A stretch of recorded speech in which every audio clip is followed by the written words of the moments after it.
राधे राधे दोस्तों, जय श्री कृष्णा।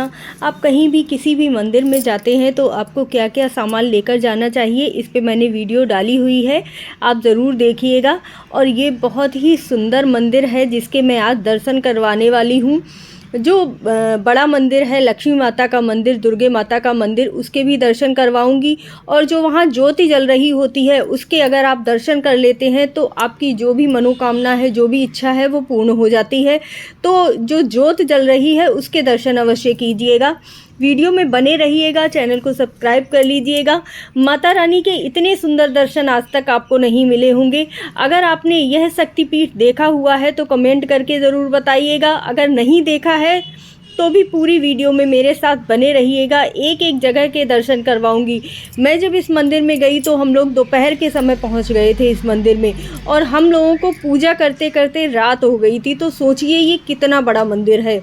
और इतना बड़ा मंदिर होने के बाद भी, बहुत ज़्यादा भीड़ होने के बाद भी हम लोगों को कहीं भी ज़्यादा लाइन में नहीं लगना पड़ा।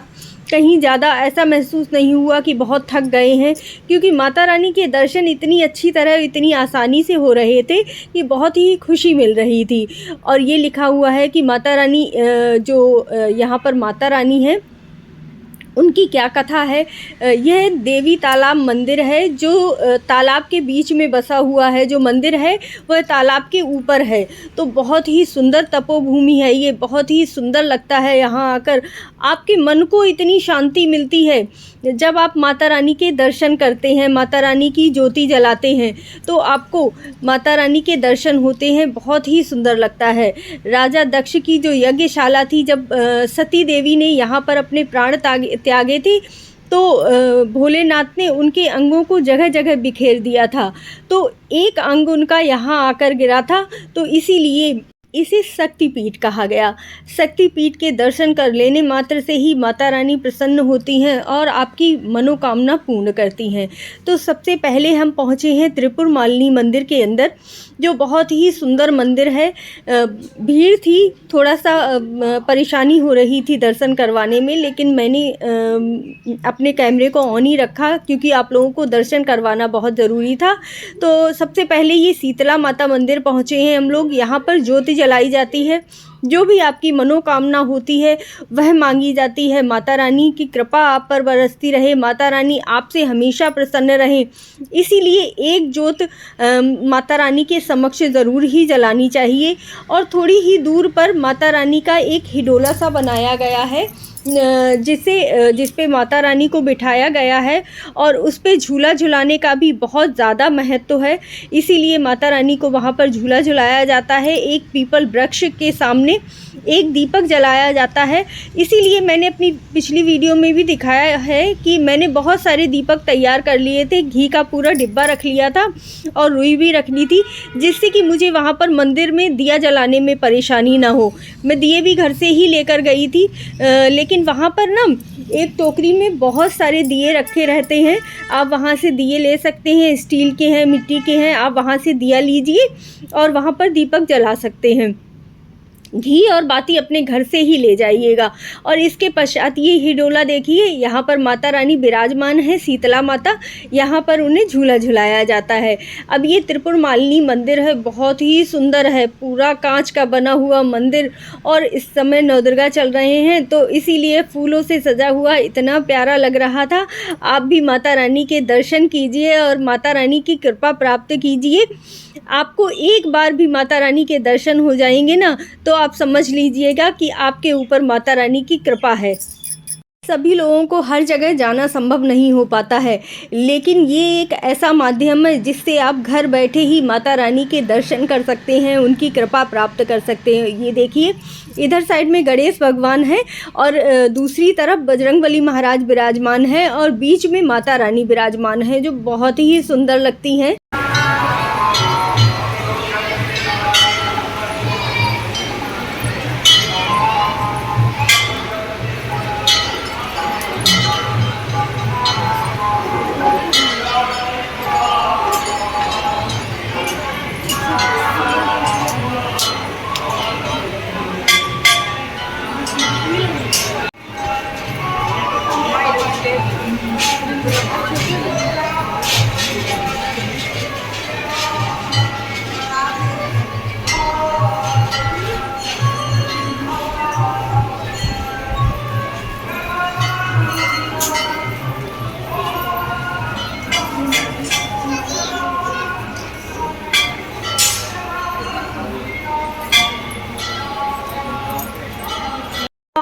6 से 7 धर्मशालाएं हैं जो बहुत ही बड़ी बड़ी हैं। रुकने की बहुत ही सुंदर व्यवस्था है वहाँ पर। भक्तजन आते हैं, वहाँ पर रुकते हैं और वहाँ पर लंगर भी लगा हुआ है। मैंने बताया ना, फ्री में भोजन करवाया जाता है यहाँ पर। और आपका जो भी मन करे वो आप दान दे सकते हैं, लेकिन भोजन बिल्कुल ही फ्री है। लोग यहाँ धर्मशालाओं में रुकते हैं, यहाँ पर महीने भर रुकते हैं, पूजा अर्चना करते हैं, माता रानी की कृपा प्राप्त करते हैं और उसके बाद लंगर में फ्री में भोजन करते हैं और जो भी आपकी इच्छा होती है वह दान पात्र में डाल देते हैं। तो ये बहुत सुंदर मंदिर है। देखिए कितना सुंदर भवन माता रानी का बना हुआ है और सामने सारी माता रानी की ही वो फ़ोटो लगी हुई हैं, प्रतिमा है माता रानी की। और इसके अंदर भी माता रानी का भवन है। माता रानी 9 देवियां इसमें विराजमान है। तो माता रानी की यह भी मूर्ति बहुत ही सुंदर है, आप इसके दर्शन कीजिए। भोले बाबा विराजमान है, पार्वती माता विराजमान है और भैरव देवता भी हैं। तो इसीलिए इनके दर्शन करना भी बहुत ही ज़रूरी है। वीडियो में बने रहिए, चैनल को सब्सक्राइब कर लीजिएगा, क्योंकि इतने अच्छे दर्शन आपको कहीं और नहीं मिलने वाले हैं। घर बैठे ही आपको शक्तिपीठ के दर्शन हो रहे हैं, तो ये दर्शन आप ज़रूर कीजिए। माता रानी की आप पर विशेष कृपा होगी अगर आप शक्तिपीठ के दर्शन कर लेते हैं घर बैठे ही। मैंने आपको पिछली वीडियो में भी बताया था कि यहाँ पर अमरनाथ की गुफा भी है, वैष्णो माता की मूर्ति भी है, वैष्णो माता की पूजा भी की जाती है, सालासर भगवान की भी मूर्ति है, मेहंदीपुर बालाजी की भी मूर्ति है। तो बहुत ही सुंदर है मंदिर। यहाँ पर दोपहर के बाद आने के बाद भी मुझे रात हो गई थी, तो इसीलिए यह मंदिर आपको सभी भगवान के दर्शन हो जाते हैं यहाँ पर। इसीलिए इस मंदिर को इतना ज़्यादा सुंदर कहा जाता है। सिद्धिदात्री माता विराजमान है, माँ कात्यायनी विराजमान है, सरस्वती माता विराजमान है, ब्रह्मचारिणी माता विराजमान है। तो सभी माता के दर्शन यहाँ पर होते हैं, इसीलिए ये मंदिर इतना सुंदर है। और यहाँ पर 9 दिन तक पूरा भजन कीर्तन चल रहा था, माता रानी के गायन की हो रहा था। मैंने इसका लाइव वीडियो भी डाला हुआ है, आप वो भी अवश्य देखिएगा जाकर।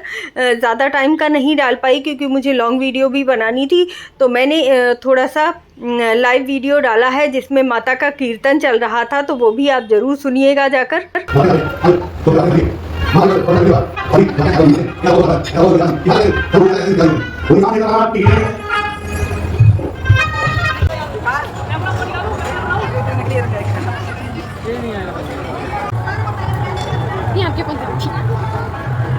एकदम ठीक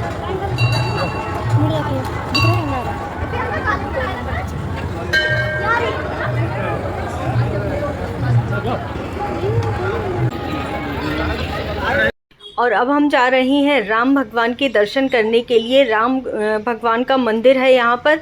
इसके बाद हम जाएंगे सालासर महाराज के दर्शन करने के लिए। और यहाँ पर सालासर भगवान का मंदिर है, बहुत ही सुंदर और भव्य मंदिर है। आप ये सोचिए कि आपको एक ही जगह पर सभी भगवान के दर्शन हो रहे हैं, तो क्यों ना इस वीडियो में बने रहें और पूरी वीडियो बहुत ही ध्यान से देखें। बालाजी महाराज के दर्शन होंगे आपको यहाँ पर। सबसे अच्छी बात पता क्या है यहाँ की, आपको कहीं भी ये नहीं बोला जाएगा कि आप यहाँ पैसे चढ़ाओ, ये दक्षिणा रखो, ऐसा करो वैसा करो। जो भी हो रहा था बिल्कुल ही फ्री में हो रहा था। मैंने भगवान को प्रसाद चढ़ाया, उसके बाद उन्होंने आशीर्वाद स्वरूप जो मोरपंख की उनके पास छड़ थी, उससे छड़ से उन्होंने आशीर्वाद दिया। सभी के ऊपर वो छड़ लगाकर आशीर्वाद दे रहे थे कि आपका परिवार सुखी रहे, आपका पूरे परिवार में जो भी विपत्ति आने वाली हो, जो भी कष्ट आने वाला हो, वह दूर हो जाए। आप पर हमेशा लक्ष्मी माता की कृपा बनी रहे, आप पर बजरंगबली महाराज की कृपा बनी रहे, आपके कष्टों को बजरंगबली महाराज दूर करते रहें। और ये देखिए सालासर महाराज की मूर्ति बहुत ही सुंदर है, बहुत ही सुंदर मंदिर है। और जो ये गुरुजी बैठे हुए थे, इन्होंने ही ये छड़ लेकर सभी के ऊपर से उतार रहे थे। नज़र लगी हो वह उतर जाती है, टोटका किया हो किसी ने वह उतर जाता है और उनकी कृपा होने लगती है, आपके कष्टों को दूर कर देते हैं। और ये मेहंदीपुर बालाजी महाराज जो अंदर की तरफ मूर्ति थी, वहाँ पर हम लोगों ने मेहंदीपुर बालाजी के दर्शन किए, प्रसाद चढ़ाया और उसके बाद हम लोग आ गए हैं अब श्री राम धाम में। बहुत ही सुंदर मंदिर है ये श्री राम धाम का। भीड़ बहुत ज़्यादा थी, लेकिन मंदिर इतना ज़्यादा बड़ा है कि पता नहीं चल रहा था कि इतनी ज़्यादा भीड़ है, कोई कहीं दर्शन कर रहा है, कोई कहीं दर्शन कर रहा है। और पूरा ही मंदिर बहुत ही सुंदर लग रहा था। जैसे जैसे रात होती जा रही थी वैसे वैसे लाइट्स ऑन हो गई थी और लाइट की रोशनी में पूरा मंदिर और भी ज़्यादा सुंदर हो गया था। और अब आप बताइए हम कहाँ जा रहे होंगे। तो चैनल को सब्सक्राइब कर लीजिए, वीडियो को लाइक कीजिए और कमेंट में जितने आप भगवान जी देखते जा रहे हैं ना उतने कमेंट आप करते जाइए। जय वैष्णो माता की, जय शालासर भगवान की, जय श्री राम धाम की, जय बजरंगबली महाराज की, जय त्रिपुर मालिनी माता की। जितने कमेंट आप कर सकते हैं कर दीजिएगा। आप लोग चैनल को सब्सक्राइब करेंगे तो मुझे बहुत कृपा होगी, माता रानी की बहुत बड़ी कृपा आप पर बरसेगी। और ये देखिए वैष्णो माता की गुफ़ा यहाँ से शुरू होती है। बहुत ही सुंदर गुफ़ा है, बिल्कुल आपको ऐसा प्रतीत होता है कि आप वैष्णो माता की गुफ़ा के अंदर जा रहे हैं और बहुत ही सुंदर लगता है इस गुफ़ा के अंदर जाने में।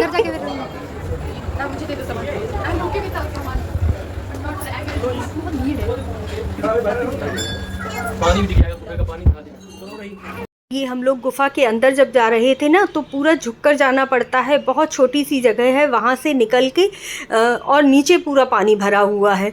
तो लेकिन निकलने में दिक्कत नहीं हो रही थी, बड़ा ही मज़ा आ रहा था कि हम लोग माता रानी की गुफ़ा के अंदर जा रहे हैं। और बैठ कर जाना पड़ता है, बैठ जाओ उसके बाद नीचे झुक के पूरा तब अंदर जाना होता है। और नीचे खूब सारा पानी भरा हुआ है, लेकिन इतना ध्यान नहीं आ रहा था कि कैसे क्या करना है। और गुफ़ा बहुत सुंदर लग रही थी, एक बार में एक ही इंसान निकल सकता था। और ये देखिए पानी भरा हुआ है गुफ़ा के अंदर। फिर उसके बाद चढ़ के अंदर तक जाकर बहुत ही सुंदर गुफ़ा बनाई गई है। इसके अंदर माता रानी के दर्शन होते हैं इसके बाद। और उन्होंने जब मैंने प्रसाद चढ़ाया तो उन्होंने मुझे प्रसाद स्वरूप बिंदी का पत्ता दिया, सिंदूर की डिब्बी दी। माता रानी का आशीर्वाद प्राप्त हो गया। मुझे ऐसा लगा कि जैसे मेरी यात्रा पूर्ण हो गई। मैंने जितनी भी देर पूजा की है, माता रानी के दर्शन किए हैं, बहुत ही सुंदर लग रहा था। आप भी दर्शन कर लीजिए, वैष्णो माता का जयकारा लगा दीजिए वीडियो में एक बार। बहुत ही खुशी होगी अगर आप माता रानी का जयकारा मेरी वीडियो में लगाएंगे। और गुरुजी महाराज ने प्रसाद स्वरूप मुझे बिंदी का पत्ता दिया, जो मुझे बहुत ही शुभ लगा। हर किसी भी सुहागन स्त्री के लिए ये सबसे बड़ा आशीर्वाद होता है जब आपको इस तरह से का कोई भी प्रसाद स्वरूप माता रानी का मिलता है। तो मुझे भी बहुत ही खुशी हुई जब माता रानी का यह प्रसाद मुझे मिला। इसके बाद हम गए राधा कृष्ण मंदिर में, जो बहुत ही सुंदर था। राधा रानी की मूर्ति और कृष्ण भगवान की मूर्ति बहुत ही सुंदर लग रही थी। और इसके पश्चात हम जा रहे हैं अब जो यहाँ का सबसे बड़ा मंदिर है, लक्ष्मी माता का मंदिर, दुर्गे माता का मंदिर। यहाँ पर जोत जलाने का बहुत ही महिमा है। अगर आप अभी तक मेरी वीडियो में बने हुए हैं तो ध्यान रखिएगा, आपने अगर इस ज्योति के दर्शन कर लिए तो आपकी हर मनोकामना पूर्ण हो जाएगी। लक्ष्मी माता आपके घर में धन की वर्षा करेंगी, आपकी हर मनोकामना पूर्ण होगी, रोग नाश हो जाएंगे। जो भी इस ज्योति के दर्शन भी कर लेता है ना, उसके भी रोग नाश हो जाते हैं। अब आप बताइए आप कहाँ जा रहे हैं। ये देखिए अमरनाथ की गुफ़ा आ गई है, बहुत ही सुंदर गुफ़ा बनी हुई है। तो आप मेरी वीडियो में बने रहिए और दर्शन कीजिए अमरनाथ गुफ़ा के, और अमरनाथ यात्रा कीजिए घर में बैठे हुए। बहुत ही सुंदर लगता है यहाँ पर आने से, बिल्कुल पहाड़ों की तरह ही जैसे वहाँ जाने का सुख प्राप्त होता है वैसे ही अमरनाथ गुफ़ा बनाई गई है। बहुत ही सुंदर गुफ़ा है। यहाँ पर जाने और दर्शन करने से भोलेनाथ की कृपा आपको प्राप्त होती है। अमरनाथ गुफ़ा की यात्रा करने में आपको कितना कष्ट होता है, कितना ऊंचाई तक चढ़ना पड़ता है, बिल्कुल वैसा ही यहाँ भी प्रदर्शित किया गया है और अमरनाथ की गुफ़ा बनाई गई है। बहुत ही सुंदर लग रहा था, इतना सुंदर सुसज्जित किया गया है इस गुफ़ा को, और इस तरह से बनाया गया है कि आपको दर्शन करने से ही आपको इतना अच्छा प्रतीत होगा। हम यहाँ पर अभी नए नए आए हुए हैं क्योंकि हमारा यहाँ पर ट्रांसफ़र हुआ है, तो मैंने भी ये दर्शन दूसरी बार किए हैं। जब पहली बार हम आए थे तब हमें ज़्यादा कुछ पता नहीं था, लेकिन इसीलिए मैंने इस बार पूरी तैयारी कर ली थी कि किस तरह से माता रानी के मंदिर में जाना है। जब आपको पता होता है ना कि माता रानी के मंदिर जा रहे हैं तो क्या क्या चीज़ें तैयार करके ले जानी है, कौन कौन से देवी देवता हैं जिन्हें प्रसाद चढ़ाना ज़रूरी होता है, क्योंकि जब आप एक प्रसाद एक मंदिर में चढ़ा देते हैं तो उस प्रसाद को कभी भी दूसरे मंदिर में नहीं चढ़ाना चाहिए। जैसे कि आपने भोले बाबा को प्रसाद चढ़ा दिया, वही प्रसाद आप बजरंगबली महाराज को नहीं चढ़ा सकते हैं। तो इसीलिए अगर आपके पास अलग अलग प्रसाद होता है तो वह ज़्यादा शुभ माना जाता है। और गुरुजी महाराज ने यहाँ पर मुझे एक फूल और प्रसाद दिया है प्रसाद रूप में, बहुत ही सुंदर लगा, मुझे बहुत ही अच्छा लगा। आप इस प्रसाद को अपने मंदिर में रख सकते हैं, जो उन्होंने पुष्प दिया है वो आप अपने मंदिर में रखिएगा, बहुत ही शुभ माना जाता है। जब आप किसी शक्तिपीठ मंदिर से जो भी आपको प्रसाद मिलता है, पुष्प मिलता है, उसे आप अपने मंदिर में रखते हैं, अपनी तिजोरी के अंदर रखते हैं, तो कहते हैं लक्ष्मी माता धन की वर्षा स्वयं करती हैं। और जब उनकी मन्नत पूरी हो जाती है तब ये चूड़ी आकर खोलते हैं। है ये, चलिए अब आगे दिखाते हैं आपको मंदिर। और ये हम आ गए हैं सबसे बड़ा मंदिर है, जो बिल्कुल तालाब के अंदर बना हुआ मंदिर है। नीचे तालाब है और ऊपर ये मंदिर बना हुआ है, बहुत ही सुंदर सजा हुआ था मंदिर। यहाँ पर वैष्णो माता की, दुर्गा माता की और लक्ष्मी माता की फ़ोटो है। तो नवरात्रे चल रहे हैं तो आप माता रानी के दर्शन किए हुए बिना तो बिल्कुल मत जाइएगा। चैनल को सब्सक्राइब कर लीजिएगा। और यहीं से माता रानी का जयकारा शुरू हो जाता है। सभी लोग माता रानी का जयकारा लगाते हुए आगे बढ़ रहे थे, जय माता दी, जय माता दी। और आप देखिए भीड़ बहुत ज़्यादा है, लेकिन ज़्यादा लाइन भी नहीं बनी हुई है, लेकिन फिर भी माता रानी के दर्शन बहुत आसानी से हो जाते हैं। तो अगर आप आ सके तो इस मंदिर में ज़रूर आइएगा। आप कमेंट में पूछिएगा कि ये मंदिर कहाँ पे है, तो मैं आपको ज़रूर बताऊंगी और मैं कमेंट में लिख भी दूंगी कि ये मंदिर कहाँ पर है, आपको दर्शन करने किस प्रकार आना है। पूरी सुविधा है यहाँ पर रहने की, दर्शन करने की। तो भीड़ होने के बावजूद भी आपको बहुत ही अच्छा लगेगा इस मंदिर में आना। यहाँ पर आकर जो भी मैंने आपको पिछली वीडियो में दिखाई हुई है, जो भी हम सुहाग की सामग्री ले गए थे, वह मैंने यहाँ पर माता रानी को अर्पित की है। बहुत ही अच्छा लग रहा था। इसके एक तरफ लक्ष्मी माता की मूर्ति है, तो वहाँ भी आप सुहाग की सामग्री और जो भी प्रसाद ले जाते हैं वो अर्पित कर सकते हैं।